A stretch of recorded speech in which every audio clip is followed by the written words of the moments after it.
الحمدللہ رب العالمین والصلاة والسلام علی رسولہ الکریم وعلی آلہ واصحابہ اجمعین اما بعد فاعوذ باللہ من الشیطان الرجیم بسم اللہ الرحمن الرحیم رب اشرح لی صدری ویسر لی امری واحلل عقدۃ من لسانی یفقہوا قولی۔ قرآن کے بارے میں ہمارا کیا ایمان ہے؟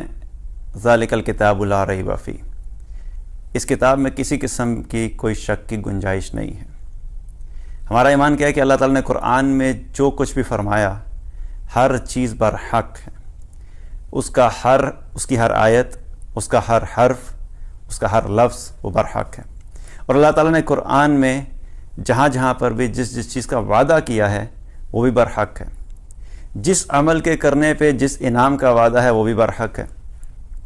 اور اللہ کے بارے میں ہمارا ایمان یہ بھی ہے کہ اللہ تعالیٰ اپنے وعدے کے خلاف نہیں کرتا۔ ان اللہ لا یخلف المیعاد، اللہ تعالیٰ کبھی بھی اپنے وعدے کے خلاف نہیں کرتا۔ تو جو بھی اللہ تعالیٰ نے کمٹمنٹ کی ہے قرآن میں وہ ضرور پوری کرتا ہے۔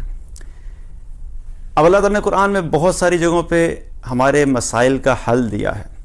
ہماری زندگی میں بہت سارے پرابلمز ہوتے ہیں، بہت سارے چیلنجز ہوتے ہیں، اور پھر ہم ان کے لیے سولوشنز مانگتے ہیں کہ اس کا سولوشن کیا ہے، جو بھی مسئلہ ہماری زندگی میں آیا ہے اس کا حل کیا ہے۔ اب اللہ تعالیٰ نے جب ہمیں بنایا ہے، ہمیں پیدا کیا ہے، تو آبویسلی اللہ تعالیٰ نے ہمیں ایسے تو نہیں چھوڑا ہوگا کہ ہمیں بنا دیا اور ہمارے مسائل آتے رہے اور ہمیں مسائل کا حل نہیں بتایا۔ اللہ تعالیٰ نے ہمیں قرآن و سنت میں ہمارے تمام مسائل کا حل دیا ہے۔ فرق صرف یہ ہوتا ہے کہ کئی دفعہ ہمیں علم نہیں ہوتا ہے کہ مسئلہ تو آ گیا، اس کا حل کیا ہے۔ ہماری زندگی کی ضروریات میں سے ایک ضرورت کیا ہے؟ رزق۔ ہمیں کھانا چاہیے، ہمیں گھر چاہیے، ہمیں اپنے بچوں کے لیے، فیملی کے لیے ضروریات کو پورا کرنے کے لیے رزق چاہیے ہوتا ہے، اور یہ ہماری ضرورت ہے۔ اور یہ رزق ہماری زندگیوں میں کبھی زیادہ ہوتا ہے، کبھی کم ہوتا ہے، اور اس رزق کے بارے میں اللہ تعالیٰ سے مانگنا، حلال طریقے سے اس کو حاصل کرنا اور اس کی کشادگی ہونا، اس میں کوئی غلط بات بھی نہیں ہے۔ بلکہ رسول اللہ صلی اللہ علیہ وسلم نے ہمیں اس چیز کا حکم دیا کہ اللہ سبحانہ تعالیٰ سے کبھی بھی آزمائش نہیں مانگنی چاہیے، کبھی بھی تنگی نہیں مانگنی چاہیے۔ ربنا آتنا فی الدنیا حسنہ وفی الآخرۃ حسنہ وقنا عذاب النار، دنیا بھی بہترین مانگو، آخرت بھی بہترین مانگو، اور جہنم کے عذاب سے بچنے کے لیے بھی دعا کرنے کا حکم دیا۔ تو دنیا بہترین مانگنا اس میں کوئی غلط بات نہیں ہے۔ اور دنیا کے اعتبار سے جو رزق ہے ہمارا، یہ سب سے اہم چیز ہوتی ہے کہ ہم جس کو دنیا کو ڈیفائن کرتے ہیں نا کہ ہماری دنیا کی زندگی کیسی ہے، اس میں ہمارا جو سب سے پہلی چیز ہوتی ہے اور مین فوکس ہوتا ہے وہ رزق کے اوپر ہوتا ہے۔ اب رزق جو ہے، یہ سب سے پہلے ہمیں یہ پتہ ہونا چاہیے کہ رزق کے فیصلے آتے کہاں سے ہیں۔ یہ رزق کے فیصلے اللہ کی طرف سے آتے ہیں۔ رزق ہمارے کنٹرول میں نہیں ہے، رزق ہماری جاب کے کنٹرول میں نہیں ہے، رزق ہمارے بزنس کے کنٹرول میں نہیں ہے، رزق ہماری کمپنیز ہمیں نہیں دیتی، رزق ہماری کمپنیز کے جو اونرز ہیں وہ ہمیں نہیں دیتے۔ یہ تمام فیصلے جو رزق ہیں یہ اللہ کے کنٹرول میں اور اللہ تعالیٰ نے اپنے قبضہ قدرت میں رکھا ہوا ہے۔ اولم یعلموا ان اللہ یبسط الرزق لمن یشاء ویقدر، کیا یہ جانتے نہیں ہیں کہ اللہ ہی ہے جس کا چاہتا ہے رزق بڑھا دیتا ہے، جس کا چاہتا ہے رزق کم کر دیتا ہے۔ امن ھذا الذی یرزقکم ان امسک رزقہ، اگر اللہ تمہارا رزق کم کر دے، رزق بند کر دے، تو کون ہے جو تمہیں رزق دے سکتا ہے؟ ان اللہ یرزق من یشاء بغیر حساب، اور اگر اللہ تعالیٰ کسی کو بے حساب رزق دینے کا فیصلہ کر دے تو کوئی اس کو روک نہیں سکتا۔ بے شک اللہ ہی چاہتا ہے، جس کو چاہتا ہے بے حساب رزق عطا فرماتا ہے۔ تو یہ رزق جو ہے اللہ تعالیٰ نے اپنے کنٹرول میں رکھا ہے۔ تو الٹیمیٹ کنٹرولر جو رزق ہے وہ اللہ سبحانہ تعالیٰ ہے۔ اب اللہ سبحانہ تعالیٰ نے جب رزق کو کنٹرول کیا ہے تو اللہ تعالیٰ نے کچھ راستہ بھی تو بتایا ہوگا کہ وہ کون سے ایسے طریقے ہیں کہ جن کے ذریعے سے تم اللہ سبحانہ تعالیٰ سے اپنے رزق میں کشادگی حاصل کر سکتے ہو۔ جس کے کنٹرول میں ہے وہ زیادہ بھی کر سکتا ہے، وہ کم بھی کر سکتا ہے۔ تو ہمیں اگر ہمارا وہ کنیکشن اللہ سے اسٹیبلش ہو جائے اور ہمیں وہ طریقہ پتہ لگ جائے کہ ہم نے اپنے رزق کو کیسے بڑھوانا ہے، تو انشاءاللہ تعالیٰ ہمارے رزق میں کشادگی ہو جائے گی۔ اللہ تعالیٰ نے قرآن میں اس رزق کو بڑھانے کا ایک طریقہ بتایا۔ سورہ نوح کی آیت ہے، اللہ تعالیٰ نے کیا فرمایا؟ فَقُلْتُ أَسْتَغْفِرُ رَبَّكُمْ إِنَّهُ كَانَ غَفَّارًا، تم اپنے رب کے بارگاہ میں توبہ کرو، استغفار کرو، بے شک وہ بہت زیادہ معاف کرنے والا ہے۔ یرسل السماء علیکم مدرارا، جب تم استغفار کرو گے تو پہلی چیز تمہیں کیا دے گا؟ آسمان سے تمہارے لیے موسلادھار بارش عطا فرمائے گا، تمہیں موسلادھار بارش عطا فرمائے گا۔ تو استغفار کیا تو استغفار کے بدلے میں اللہ کی طرف سے کیا کمٹمنٹ ہے کہ وہ تمہیں مستدار بارش عطا فرمائے گا۔ حضرت عمر رضی اللہ عنہ کے دور میں ایک وقت ایسا آیا کہ بارش نہیں ہو رہی تھی۔ اب میں آپ کو یقین بتا رہا ہوں کہ یقین کیسا تھا صحابہ کا اللہ کی ان آیات کے اوپر۔ آج ہمارا ایمان تو ہے لیکن ہمارا یقین کمزور ہے۔ ان کا ایمان بھی تھا اور یقین بھی تھا، ان کا ایمان بھی بہت مضبوط تھا اور یقین بھی بہت مضبوط تھا۔ تو جب عمر رضی اللہ عنہ کے دور میں بارش نہیں ہوئی، ایک وقت ایسا ہے کہ بارش نہیں ہو رہی تھی، تو لوگ گئے اور جا کر آپ سے درخواست کی کہ امیر المومنین بارش نہیں ہو رہی، اللہ سے دعا کیجیے۔ تو آپ نے کیا کیا؟ آپ سب کو لے کر باہر نکل گئے بارش کی دعا کرنے کے لیے۔ اب جب باہر لے کر نکلے تو میدان میں جا کے استغفار کیا، توبہ کی، گناہوں کی معافی مانگی اور واپس آ گئے۔ جب واپس آئے تو لوگوں نے آ کے پوچھا کہ اے امیر المومنین، آپ نے بارش کی تو دعا ہی نہیں کی، گئے کس لیے تھے؟ بارش کی دعا کرنے کے لیے، اور استغفار اور توبہ کر کے واپس آ گئے۔ تو عمر رضی اللہ عنہ نے کیا فرمایا کہ میں نے اللہ تعالیٰ سے بارش اس طریقے سے طلب کی ہے جس سے بارش ہو جاتی ہے، اس طریقے سے طلب کی ہے جس سے بارش ہو جاتی ہے۔ اور پھر یہ آیت ان کے سامنے تلاوت فرمائی، فَقُلْتُ أَسْتَغْفِرُ رَبَّكُمْ إِنَّهُ كَانَ غَفَّارًا يُرْسِلِ السَّمَاءَ عَلَيْكُمْ مِدْرَارًا۔ تم اللہ کی بارگاہ میں توبہ کرو، اللہ تعالیٰ کہتا ہے کہ میں تمہیں موسلادھار بارش عطا کروں گا۔ تو یہ یقین تھا ان کا، یقین۔ آج ہمارا یقین کمزور ہے، سولوشن اویلیبل ہوتا ہے لیکن ہمارا چونکہ یقین کمزور ہوتا ہے اس لیے ہمارے ساتھ وہ ہوتا بھی نہیں، اور پھر ہم کیا کہتے ہیں کہ ہمارے ساتھ تو نہیں ہو رہا، ہمیں تو اللہ تعالیٰ نہیں دے رہا۔ تو یہ یقین تھا ان لوگوں کا کہ اللہ تعالیٰ نے قرآن میں جب کمٹمنٹ دی ہے وہ پوری ہوگی۔ اب اسی آیت میں آگے اللہ تعالیٰ نے دوسری کمٹمنٹ کیا کی؟ وَيُمْدِدْكُمْ بِأَمْوَالٍ۔ اللہ تعالیٰ نے کیا فرمایا کہ تم استغفار کرو، میں تمہیں بارش بھی عطا کروں گا، اور دوسری کمٹمنٹ کیا ہے کہ میں تمہارے مال میں بھی اضافہ کروں گا، تمہیں مال بھی عطا کروں گا، مال میں بھی اضافہ ہوگا۔ تو یہ اللہ کی طرف سے وعدہ ہے کہ جب ہم اپنے گناہوں پہ توبہ کریں گے، استغفار کریں گے، تو اللہ سبحانہ تعالیٰ ہمیں رزق بھی عطا کرے گا، ہمارے رزق میں کشادگی عطا کرے گا۔ رسول اللہ صلی اللہ علیہ وسلم نے، ابن ماجہ کی ایک حدیث ہے جس میں آپ صلی اللہ علیہ وسلم نے فرمایا کہ جو شخص بھی اللہ کی بارگاہ میں کثرت سے توبہ کرتا ہے، اپنے گناہوں کی معافی طلب کرتا ہے، اس کے بارے میں کیا فرمایا کہ اس کو 3 انعام اللہ تعالیٰ عطا فرماتے ہیں۔ 3 انعام۔ پہلا انعام اللہ کی طرف سے کیا ہوتا ہے؟ جو شخص کثرت سے استغفار کرتا ہے، اللہ سبحانہ و تعالیٰ اس کو ہر غم سے نجات عطا فرماتے ہیں۔ کثرت سے استغفار کی، اللہ تعالیٰ ہر غم سے نجات عطا فرماتے ہیں۔ دوسرا انعام اللہ کی طرف سے کیا ملتا ہے؟ اللہ تعالیٰ ایسے شخص کی ہر مشکل کو آسان کر دیتے ہیں، اس کو ہر مشکل سے نکال دیتے ہیں۔ اور تیسرا انعام اللہ تعالیٰ کیا فرماتا ہے کہ ایسے شخص کو اللہ تعالیٰ رزق ایسی جگہ سے مہیا کرتا ہے جہاں سے وہ سوچ بھی نہیں سکتا۔ اب قرآن میں اللہ نے کمٹمنٹ دی، تم استغفار کرو، میں تمہارے رزق کو بڑھا دوں گا۔ رسول اللہ صلی اللہ علیہ وسلم نے بتا دیا، تم استغفار کرو، اللہ تعالیٰ تمہیں رزق ایسی جگہ سے دے گا جہاں سے تم سوچ بھی نہیں سکتے۔ اور قرآن اور کے بارے میں اور رسول اللہ صلی اللہ علیہ وسلم کی بتائی ہوئی باتوں کے بارے میں، احکامات کے بارے میں ہمارا ایمان کیا ہے کہ وہ 100% حق ہیں اور وہ 100% سچ ہیں۔ تو ہمیں کرنا کیا ہے کہ ہمیں اپنی زندگی میں یہ دیکھنا ہے کہ ہمارے رزق میں کمی آ کیوں رہی ہے، اور اس رزق کی کمی کو دور کرنے کے لیے ہمارے پاس جو سولوشن ہے وہ اللہ تعالیٰ نے یہ عطا فرمایا۔ اب فرق کدھر آتا ہے؟ مسئلہ کہاں پہ آتا ہے؟ پہلا فرق وہاں پہ آتا ہے کہ ہمارے علم کی کمزوری ہوتی ہے، ہمیں علم پتہ ہی نہیں ہوتا۔ اب میں آپ کو اگزامپل دیتا ہوں، اس سے بات سمجھ آ جائے گی۔ کوئی بھی گاڑی اگر اچھی گاڑی ہے، بہت ایکسپینسو کار ہے، جو مینوفیکچرر گاڑی بناتا ہے، اب اس نے گاڑی تو بنا دی اور بڑی زبردست بنا دی اور ساری دنیا میں مشہور بھی، گاڑی بہت زبردست ہے، لیکن اس گاڑی کے اندر پرابلم کیا ہے کہ اس گاڑی کو پتہ نہیں کہ آپریٹ کیسے کرنا ہے۔ اگر اس میں مسئلہ آ گیا تو اس کے جو آفٹر سیل سپورٹ ہے اس کے لیے کسی میکینک کو یہ پتہ ہی نہیں کہ اس کو ٹھیک کیسے کرنا ہے، تو گاڑی چاہے جتنی مرضی ایکسپینسو ہوگی وہ فلاپ ہو جائے گی۔ کیوں فلاپ ہو جائے گی؟ کیونکہ بنانے والے نے یہی نہیں بتایا کہ اگر مسئلہ آ جائے گا تو اس مسئلے کو حل کیسے کرنا ہے۔ اسی طریقے سے اللہ سبحانہ تعالیٰ ہمارا مینوفیکچرر ہے، ہمارا کریٹر ہے۔ جب اللہ تعالیٰ نے ہمیں بنایا ہے تو اللہ کو پتا تھا کہ ہماری زندگی میں کچھ مسائل آئیں گے، تو جب مسائل آئیں گے تو ایسا تو نہیں کہ اللہ تعالیٰ نے ہمیں چھوڑ دیا، تو اللہ تعالیٰ نے ان مسائل کا حل ہمیں دیا ہے کہ دیکھو تمہاری زندگی میں جب مسئلہ آئے تم یہ عمل کر لو، اس عمل کے ذریعے سے تمہارا مسئلہ حل ہو جائے گا۔ اب اگر ہمیں اس کا علم نہیں ہے، ہمیں پتہ ہی نہیں ہے کہ اس مسئلے کا حل کیا ہے، تو ہم ظاہری بات ہے وہ مسئلہ حل ہو ہی نہیں سکتا کیونکہ علم نہیں ہے۔ اور کئی دفعہ کیا ہوتا ہے کہ علم تو ہے لیکن یقین نہیں ہے۔ پتہ ہے کہ ہاں بھی استغفار کرنے سے اللہ تعالیٰ رزق میں فراوانی کر دے گا، رزق بڑھا دے گا، لیکن نہ توبہ کرتے ہیں نہ استغفار کرتے ہیں تو مسئلہ حل نہیں ہوگا۔ اور کئی دفعہ ہوتا ہے کہ یقین بھی ہوتا ہے لیکن عمل نہیں ہوتا، پتہ بھی ہے کہ ہاں اللہ تعالیٰ استغفار کرنے سے رزق میں کشادگی کرتا ہے، توبہ کرنے سے رزق میں کشادگی ہوتی ہے، یہ بھی یقین ہے کہ ہاں ہوتا بھی ہے، لیکن عمل نہیں کریں گے تو فائدہ نہیں ہے۔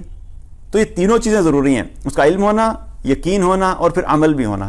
جب یہ تینوں ہوں گی تو تب جا کے ہماری زندگیوں میں وہ ثمرات اور وہ برکات ہمیں نظر آئیں گی جن کا وعدہ اللہ تعالیٰ نے اور اللہ کے رسول صلی اللہ علیہ وسلم نے کیا ہے۔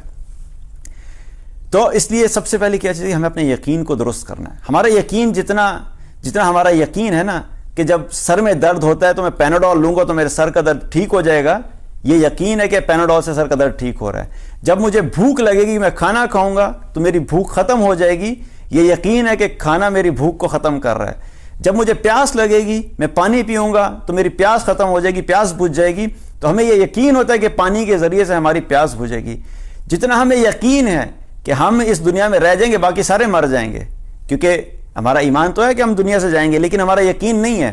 ہمیں یقین کیا ہوتا ہے، دل کی کیفیت یہ ہوتی ہے کہ میں شاید اس دنیا میں رہوں گا لیکن باقی سارے ختم ہو جائیں گے، تو ہمیں یہ یقین ہے کہ شاید ہم نے دنیا سے نہیں جانا۔ تو جتنا ہمیں ان چیزوں کا یقین ہے، اگر ہمیں اتنا یقین ہمارا اللہ کی آیات پہ ہو جائے اور رسول اللہ صلی اللہ علیہ وسلم کے بتائے ہوئے احکامات پہ ہو جائے تو ہماری زندگی بالکل تبدیل ہو سکتی ہے، ہماری زندگی کے مسائل حل ہو سکتے ہیں۔ ہمیں اپنے اس یقین کو درست کرنا ہے۔ جو بھی عمل کریں، جب اللہ تعالیٰ نے اور اللہ کے رسول صلی اللہ علیہ وسلم نے کمٹمنٹ دی ہے، اس چیز کے اوپر پورا یقین رکھیں کہ جب میں اس چیز کو اپناؤں گا، جب میں اس چیز پہ عمل کروں گا تو اللہ تعالیٰ مجھے ان مشکلات سے نکال دے گا۔ تو کیا کرنا ہے؟ رزق چاہیے، رزق کی جو میں برکت چاہیے، تو پہلا کام کیا کرنا ہے کہ کثرت سے اپنے گناہوں کی توبہ کرنا، گناہوں پہ توبہ کرنا اور استغفار کرنا۔ اب استغفار کا مطلب کیا ہے؟ اس کا مطلب کیا ہے کہ صرف صبح شام 100 دفعہ استغفار کی تسبیح پڑھ لی تو مسئلہ حل ہو جائے گا؟ اس کا مطلب کیا ہے کہ اپنی گناہوں پہ توبہ کرنا۔ استغفار کا مطلب صرف یہ نہیں ہے کہ استغفار کی تسبیح پڑھنی ہے، بلکہ اس کا مطلب کیا ہے کہ ہم نے اپنے گناہوں پہ توبہ کرنی ہے، جو بھی گناہ ہوا اس جو سرزد ہو اس پہ توبہ کرنا ہے۔ اب توبہ کیسے کریں گے؟ توبہ کے بارے میں کیا، توبہ کا طریقہ کیا ہے کہ اچھے طریقے سے وضو کرنا، اور وضو کرنے کے بعد 2 رکعت نماز نفل پڑھنا، جس کو ہم صلاۃ التوبہ بھی کہتے ہیں۔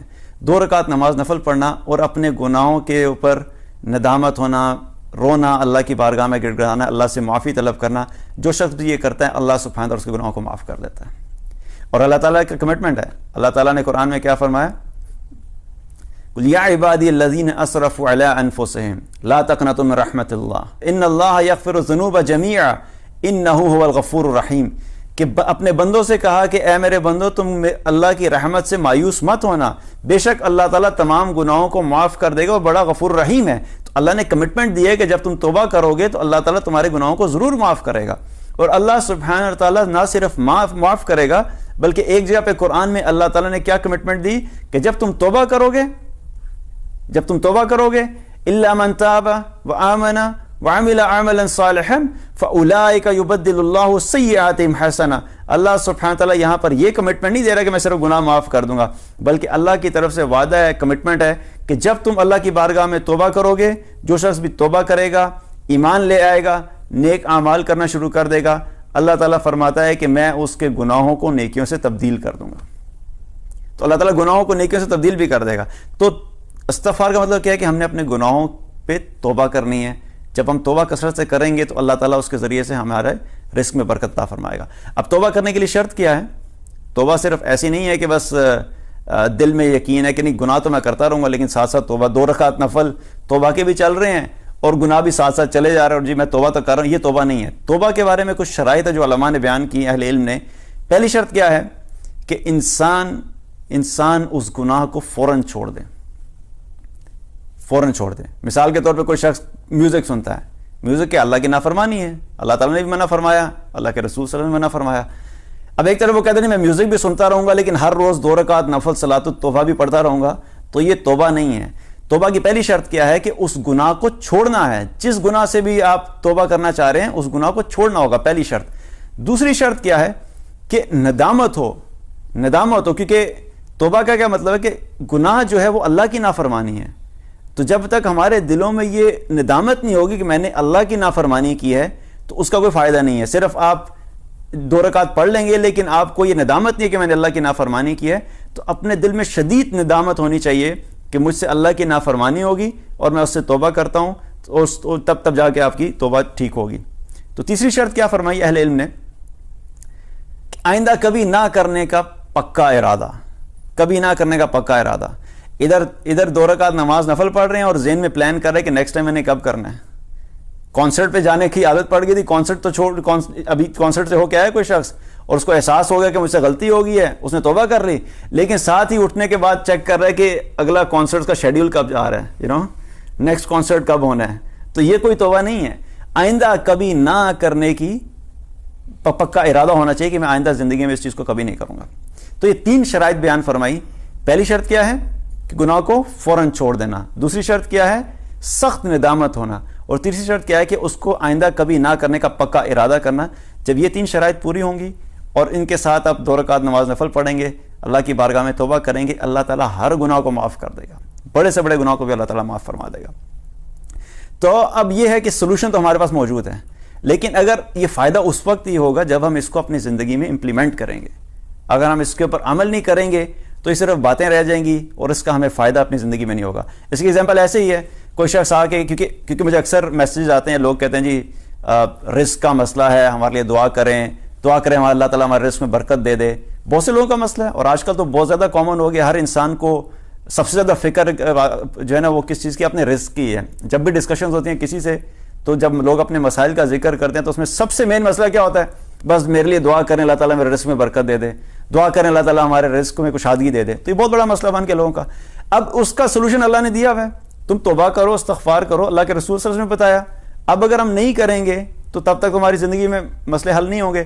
ایگزامپل اس کی ایسے ہی ہے کہ کسی شخص کو سخت بھوک لگی ہوئی ہے، آپ اسکول سے آئیں اور شدید بھوک کی حالت میں ہیں، اور آتے ہی آپ کہتے ہیں امی کو کہ بہت سخت بھوک لگی ہوئی ہے، تو امی کیا کہتے ہیں؟ کھانا لگا ہوا کھانا کھا لو۔ پھر 1 منٹ گزرتا ہے، آپ دوبارہ جا کے کہتے ہیں مجھے بڑی سخت بھوک لگی ہوئی ہے، ہمیں پھر کہتے ہیں کھانا لگا ہوا کھانا کھا لو۔ بھوک کا سولوشن کیا ہے؟ کھانا کھانا۔ پھر آپ 3 دفعہ کہتے ہیں، 4 دفعہ کہتے ہیں، تو چوتھی جو امی بھی ریٹ ہوتی ہے کھانا لگا ہوا کھانا کھا لو۔ تمہارے اپنے ہاتھ میں سولوشن ہے، تمہیں سولوشن بتا دیا ہے۔ جب اب آپ اگر کھانا نہیں کھائیں گے تو آپ کی بھوک نہیں ختم ہوگی۔ تو اللہ تعالیٰ نے اور اللہ کے رسول صلی اللہ علیہ وسلم نے ہمیں سولوشن بتا دیا ہے کہ جب تمہارے رزق میں کمی آ رہی ہے، رزق میں اگر تمہیں کشادگی چاہیے اور برکت چاہیے، تو تم اللہ کی بارگاہ میں توبہ کرو، استغفار کرو، تو اللہ تعالیٰ تمہارا رزق بڑھا دے گا۔ اب اگر ہم نہیں کریں گے تو ہم اپنے آپ کو بلیم کر سکتے ہیں کہ ہمیں پتہ ہے سولوشن کا، اور ہم اس سولوشن کو اگر اپلائی نہیں کریں تو ہم اپنے آپ کو بلیم کر سکتے ہیں اور کسی کو بلیم نہیں کر سکتے۔ تو انشاءاللہ یہ جو رزق میں کیسے برکت ہو سکتی ہے اس سلسلے میں ایک پہلا بیان ہے۔ اس میں مزید بھی ہم وہ تمام سٹیپس اور وہ تمام چیزیں جو اللہ تعالیٰ نے اور اللہ کے رسول صلی اللہ علیہ وسلم نے بتائیں کہ جن کے ذریعے سے ہم اپنی زندگیوں میں رزق میں برکت اور کشادگی لے سکتے ہیں، اس پہ آگے بھی بات کریں گے، لیکن اس پہ فوکس کرنا ہے ہم نے توبہ کی عادت ڈالنی ہے، ہر روز توبہ کرنی ہے۔ اور ایسا نہیں ہے کہ کوئی شخص یہ کہ اچھا میں اب 2 رکعت نماز نفل توبہ کے ابھی پڑھ لوں گا تو بس اب ساری زندگی کے لیے 2 رکعت کافی ہیں۔ کثرت سے کرنا ہے، ہر روز کرنا ہے۔ اور یہ بھی نہیں ہو سکتا کہ کوئی شخص ہے کہ مجھے آپ بتا دیں میں اگلے 1 سال کی توبہ جو ہے نا اکٹھی ایڈوانس میں ہی کر لوں، ایسا نہیں ہو سکتا۔